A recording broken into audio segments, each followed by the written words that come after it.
Birthdays were never a big deal in my family. At least not mine. When it was my brother Jeremy's birthday, the house transformed into a Pinterest explosion: gold balloons, catered sushi, a stupidly expensive cake with layers that had their own zip codes. One year they even hired a magician. Not for the kids. For Jeremy.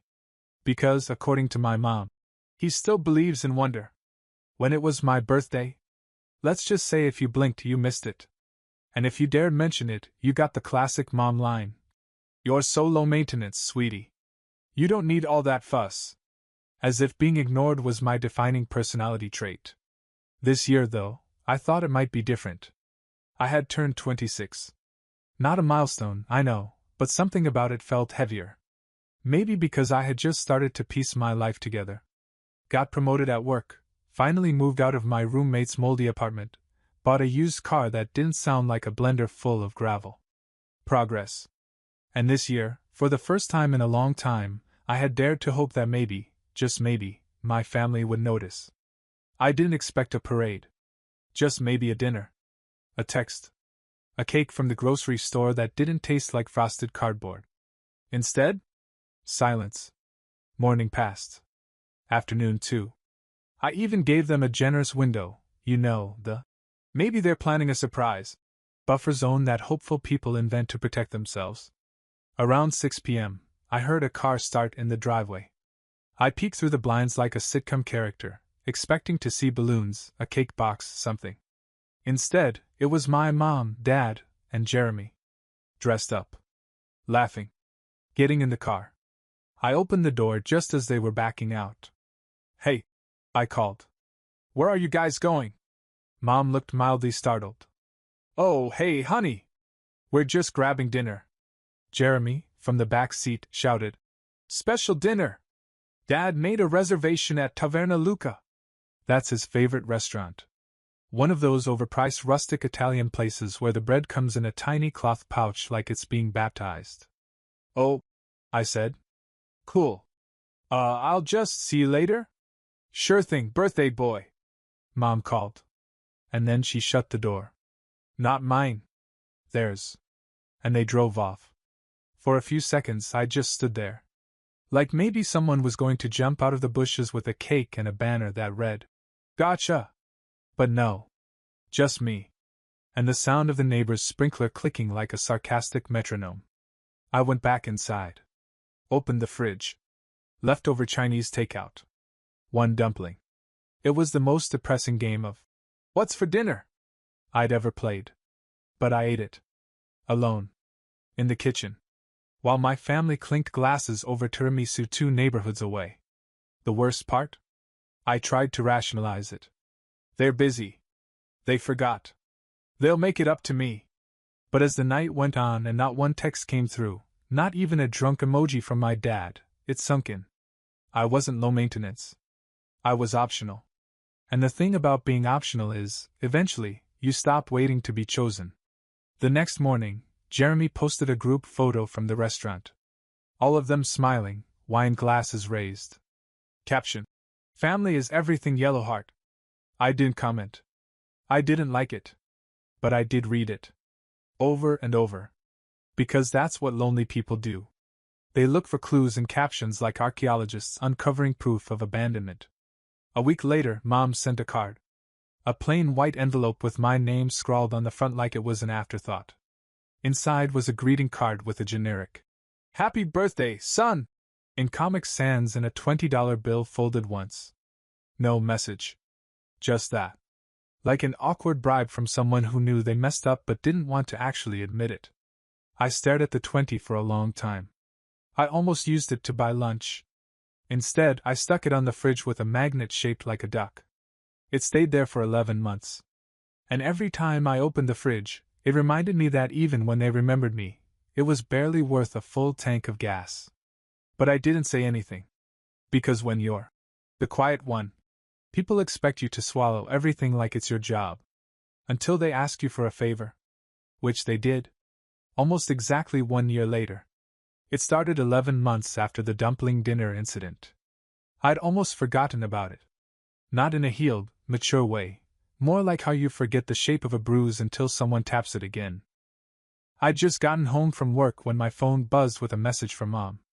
The kind of cheerful, overly punctuated tone she uses when she wants something. Hey sweetie! Hope you're well! We're starting to plan Jeremy's engagement party. Thought it'd be fun to loop you in. No. How was your birthday last year? No. Sorry we left you home with Szechuan leftovers and a flickering kitchen light. Just straight into planning Jeremy's special moment. I didn't respond. So 2 hours later, the family group chat lit up for the first time in months. Carter family group. Mom. Hi everyone. Big engagement party coming up, smiley face. Jeremy. It's gonna be fire. Dad. We need to start getting logistics together. Landon, think you could help coordinate? You're the organized one. Mom. You could host a planning night? Maybe do one of your famous snack trays? There it was. My role, once again, the default in turn. Not the celebrated son. Not the remembered birthday boy. The reliable, invisible one with an Excel sheet and a cheese board. My phone buzzed again. Jeremy. Seriously though, your lasagna bites at Christmas were bomb. Bring those? LOL. I stared at the screen for a solid minute. It was so casual. So oblivious. Like I hadn't spent my last birthday alone, while they all did a family dinner without the full family. The worst part? I almost responded. Out of habit. Out of reflex. Like a dog that still comes when it hears the leash jingle, even after being left outside in the rain. But then I remembered. The dumpling. The card with the $20. The filtered photo from Taverna Luca with Jeremy tagged in a wine toast and me tagged nowhere. So I muted the chat. Didn't delete it. Just silenced it, like a ghost I wasn't ready to block. A few days later, Aunt Shelley called. I knew what it was before I picked up. Her voice came on bright and sugary, like she was selling something nobody wanted but everyone was too polite to return. Honey! Your mom said she hasn't heard from you. Everything okay? I leaned against the counter. Everything's fine. Well, we're all really looking forward to celebrating Jeremy and Emma. He said you haven't RSVP'd yet? Didn't get an invite. Oh. I'm sure that's just a mix-up. You know how your mom gets with online forms. Right. Because I'm the mistake. Not the memory of last year. She thought it might be nice if you helped with setup. And Shelley continued. You've always had such a good eye. Funny, I said. No one mentioned that last year.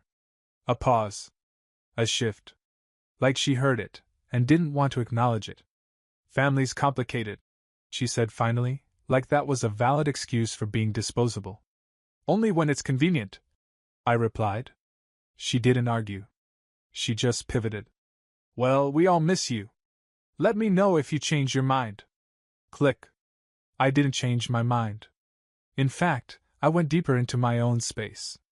Started hosting game nights with friends. Adopted a routine. Even tried baking once, which failed catastrophically but made the apartment smell like burnt potential and cinnamon, so I counted it as a win. Meanwhile, the family thread kept pinging updates like I was subscribed to a wedding planning newsletter I never signed up for. Carter Family Group. Jeremy. Pick the venue. Lakeside Pavilion, baby. Mom. Wait till you see the charcuterie options, smiling face with heart eyes. Dad. Need someone to handle playlists. Landon? Jeremy. Dude, you still have that Spotify? Throw in some classic bangers for me, lol. I ignored it all. No one brought up my silence. No one acknowledged the absence. Because that's how it always was. I only existed when I was useful. And now, for the first time in my life, I wasn't available. And they didn't know what to do with that. The wedding invite came in the mail a month later. It looked expensive. Pressed flowers, fake calligraphy, and a watercolor of the venue like they were launching a travel agency. The envelope even had a wax seal. Like my brother's engagement was a royal decree and not the result of a tipsy proposal in a parking lot behind Olive Garden. Inside the RSVP card, 3 boxes. Gladly attending. Regretfully declining. Happy to help with coordination and setup. That last one wasn't a question. There was no box for. Just attending. And certainly not for. The guy you left out of dinner and birthday cake last year. It was clear what role I was being assigned, the unpaid intern. I set the card aside. Right next to last year's $20 birthday card. My personal museum of family priorities. Jeremy called the next day. Rare occurrence. Usually it's a one-word text or an accidental selfie. "Yo," he said. "You get the invite?" I did. "So, you're in? For? Set up squad. We're doing a rustic lakeside vibe. Uncle Ron's got speakers. You can handle logistics, snacks, vibes." "Ah," I said. "The clipboard treatment." Jeremy laughed. "Come on. You love organizing stuff." "No, I'm just good at it. Because someone had to be." "Jeremy," I said, "why would I volunteer for this?" A pause. "Because you always do?" That's when it clicked. He didn't even realize he was asking for a favor. In his mind, I was a permanent fixture. Like string lights or folding chairs. Reliable. Low maintenance. There to make the day go smoothly, not to enjoy it. "I might be busy," I said. "Dude, seriously? You'll be fine." He didn't reply. Just hung up with the same casual confidence that got him through high school on charm alone. A few days later, Mom emailed. Subject: "Just a thought, smiley face." Inside: "I know you and your brother are different, but this day is about family. Let's come together to celebrate. You're so good at keeping things calm. We really need that energy." Need. That word always shows up when they remember I exist. Not on my birthday. Not when I got promoted. Not when I moved apartments and sent the new address no one saved. But now they needed me to keep things from falling apart. Then came the third message. "Dad. Short. Cold. No drama. This isn't about you. Show up and do what's right. No pressure, right?" Not a single one of them had acknowledged last year. Not the missed birthday. Not the silence. Not the dinner they dressed up for while I sat alone reheating dumplings. But now they were unified. Not around me, just around the expectation that I'd fall in line. I didn't respond. Not because I didn't have an answer, but because I knew it needed the right delivery. And that delivery was going to be one sentence. On a card. The wedding planning thread hit a fever pitch 2 weeks before the big day. It was like they'd forgotten I hadn't RSVP'd. Or worse, assumed I'd come around once they gave me something shiny to hold. Carter Family Group. "Mom. Landon, we're finalizing guest seating. Can you coordinate the welcome table?" "Dad. Jeremy says you have a speaker we can use for the vows?" Jeremy. "Also, can you pick up Grandma from the airport?" "Mom. Please let us know soon." Yellow heart. That emoji was working overtime. Like it could soften the fact that I was now expected to handle tech, transportation, and seating, for a wedding I wasn't even sure I was invited to enjoy. No one asked how I was. No one asked why I'd gone quiet. They just kept stacking tasks like I was Amazon Prime, dependable, invisible, and free. So I took out a note card. Plain white. The kind my mom keeps in her kitchen drawer for labeling cheese boards and passive-aggressive pantry notes. And I wrote, "Sorry, not my table." Then I placed it in front of a plate of cold lasagna. Took a photo. And sent it to the group chat. No caption. Just the image. It was quiet for 3 minutes. Then, Jeremy. "What?" "Mom. Sweetheart, what's going on?" "Dad. Is this a joke?" Jeremy. "Bro, are you serious? Now? This is my wedding." "Mom. Can we please act like a family here?" There it was again. That word. Family. Not when they left me behind. Not when they forgot my birthday. Not when I was eating takeout while they were raising toasts. Only now. When they needed labor. I didn't reply.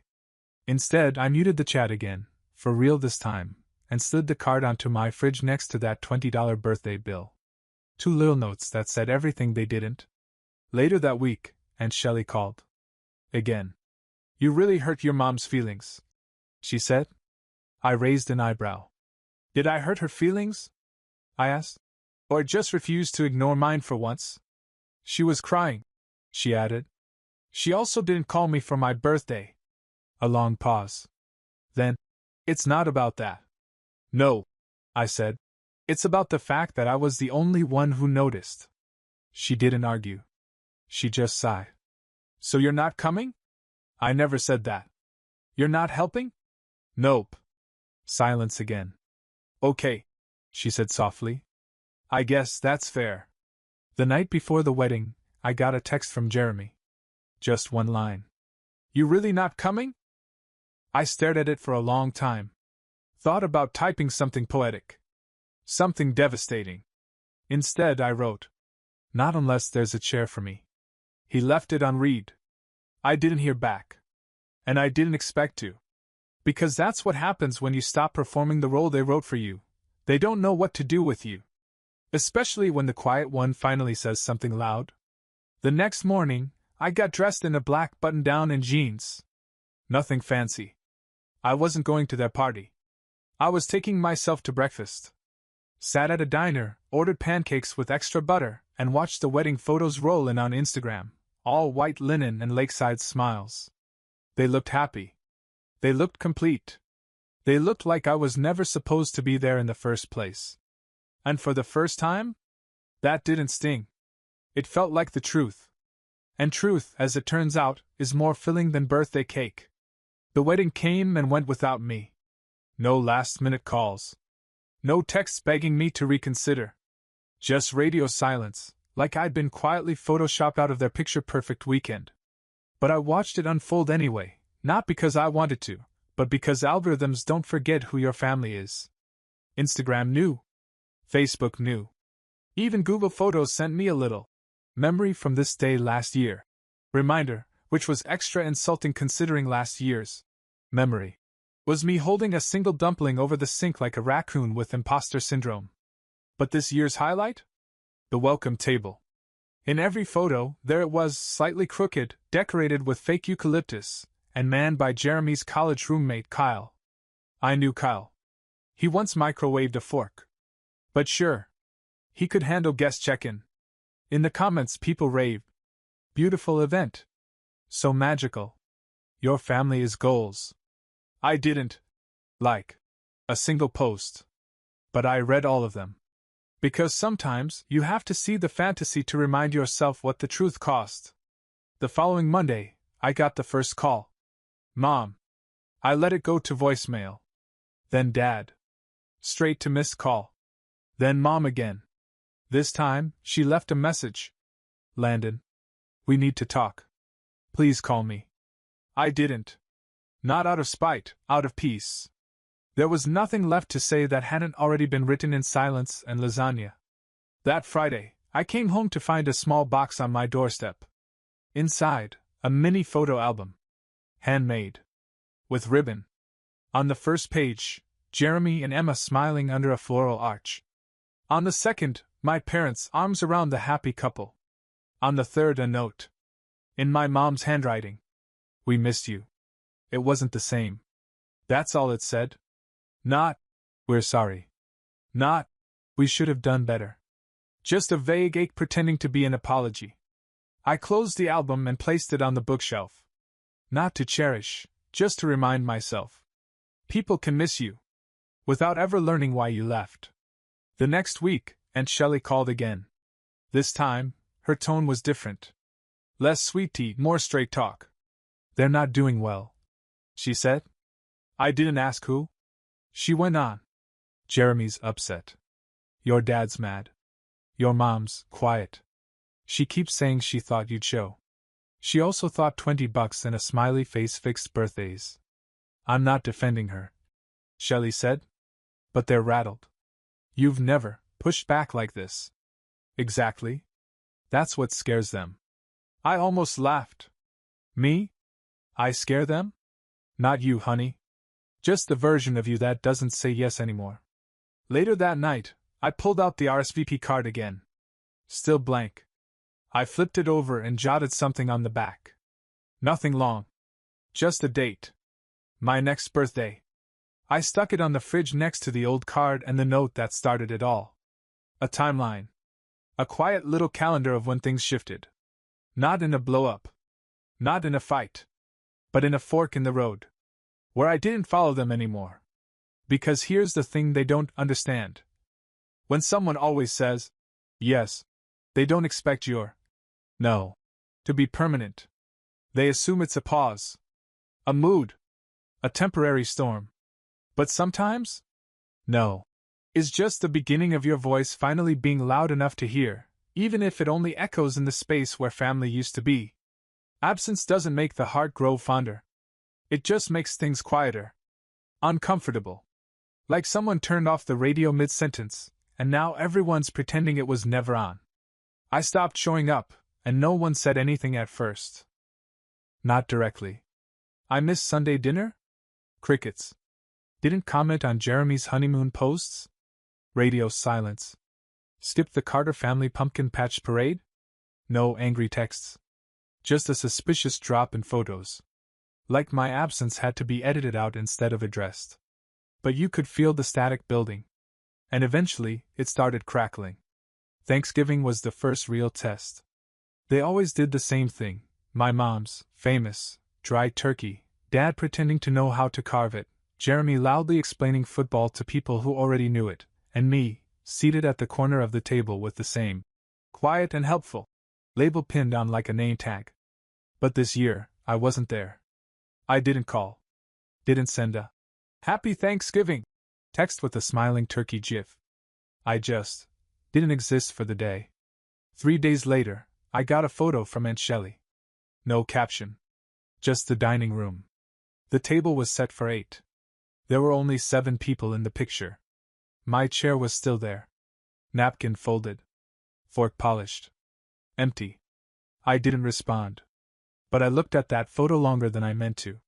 Because setting a place for someone you didn't invite back, that's not guilt. That's muscle memory. And muscles take time to realize they're working for nothing. Christmas came next.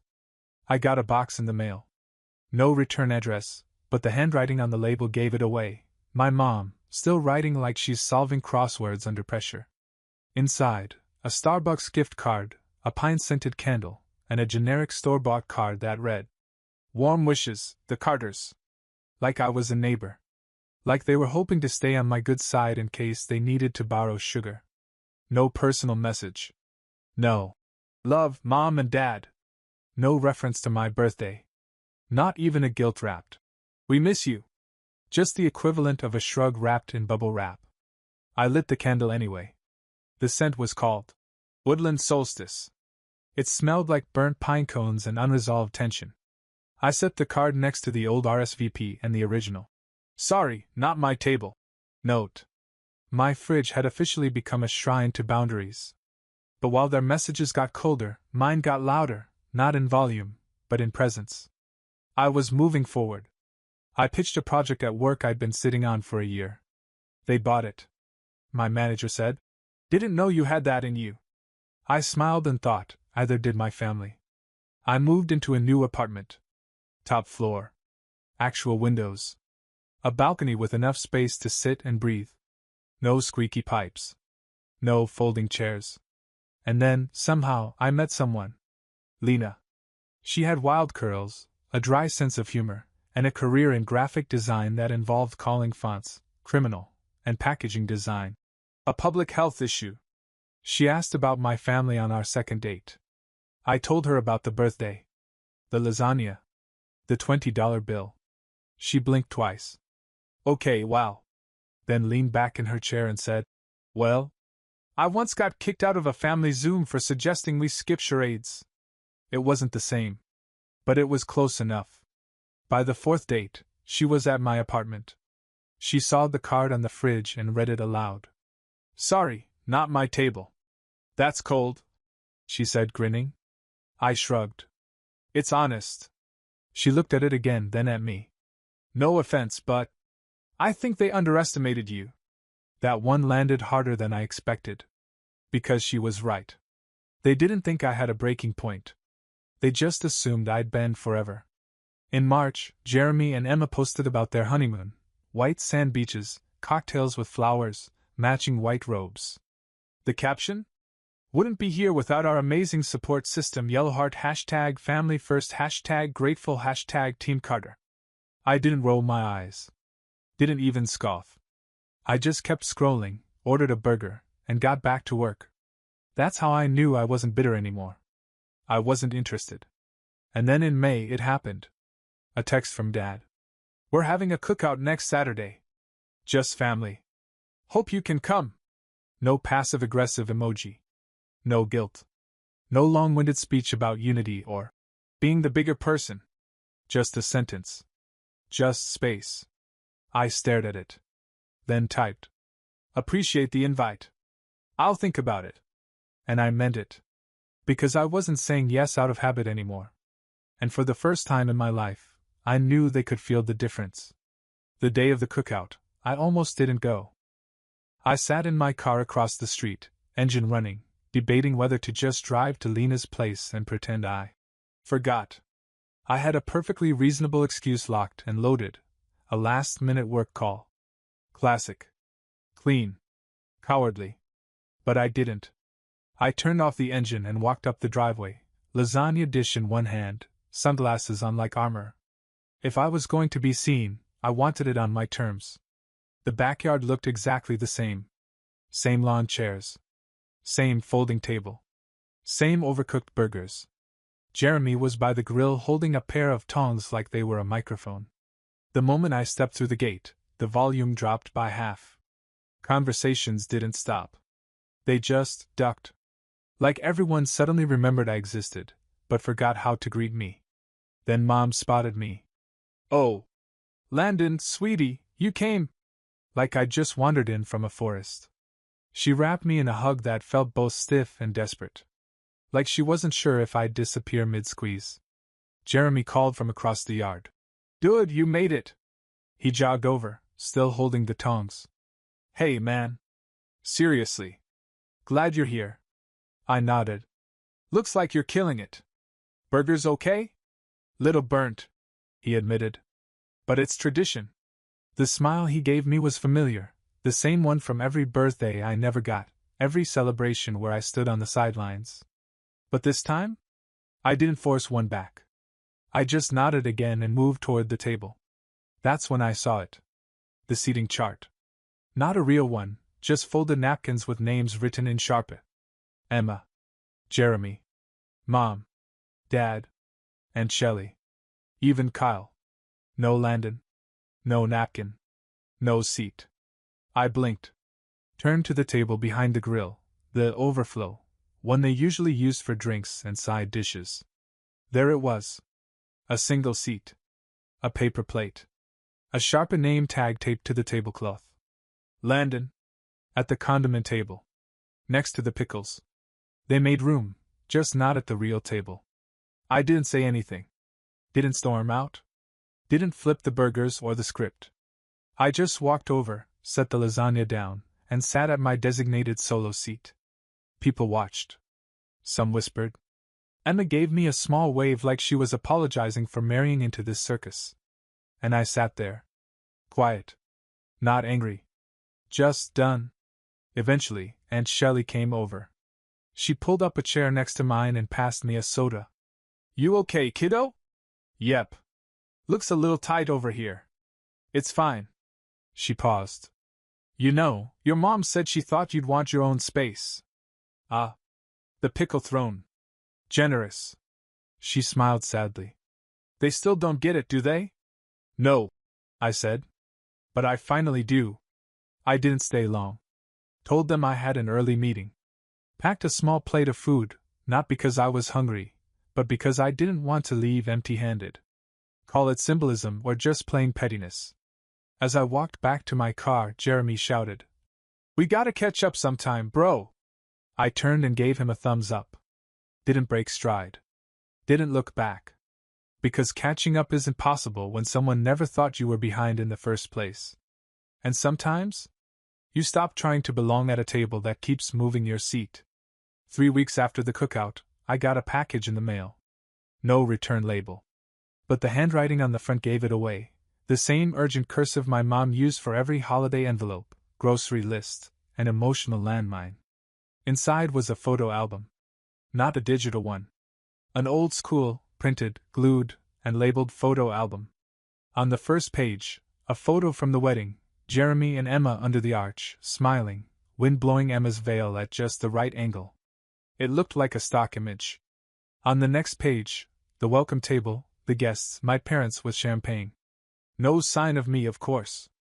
Then came a page with a caption in blue pen. It wasn't the same. Just that. Not, we're sorry.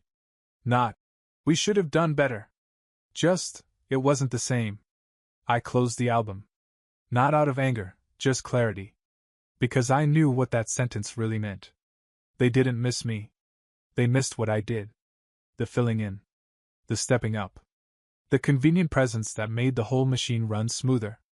I used to think that was love. Now I know it was function. Later that night, Lena and I were sitting on my tiny balcony. She had her legs up on the rail, nursing a lukewarm tea. I was flipping through a used book I'd picked up from a second-hand shop, one with margin notes from a stranger that were more interesting than the plot. Did they follow up after the cookout? She asked. Sort of, I said. They sent a yearbook. She smirked. Did you make the cut? I got a napkin and a page that said, it wasn't the same. Oof. She winced. Hallmark missed a branding opportunity. I laughed. It felt light. Honest. I don't think they'll ever say the words, I said finally. No, she agreed. But you don't need their apology to write your ending. I looked at her, then at the tiny card still stuck on my fridge, a little curled now, fading at the corners. Sorry, not my table. It had become more than a message. It was a line in the sand. And on this side of it? Things grew. Not quickly. Not dramatically. But steadily. On my next birthday, Lena took me out for pancakes. Not dinner. Not sushi. Not a surprise party. Just pancakes. She ordered 2 plates by accident, and ate them both unapologetically. When we got back to my place, she handed me a card. Inside, a drawing she'd sketched, a picnic table, set for one, under a tree. And below it, some tables you build yourself. No $20 bill. No generic quote. Just that. I stuck it right beside the original note on the fridge. 2 cards. Same shape. Very different weight. The next week, Jeremy texted. Emma's baby shower is in September. Mom wants you to come. Let me know. I stared at it. Then typed. Wish you the best. But I won't be attending. I didn't explain. Didn't soften. Didn't joke. Just send it. Then turned off my phone, stepped outside, and sat at the tiny table on my balcony. Sunset. Coffee. Peace. It wasn't the biggest table. But it was mine. And I finally knew I belonged there.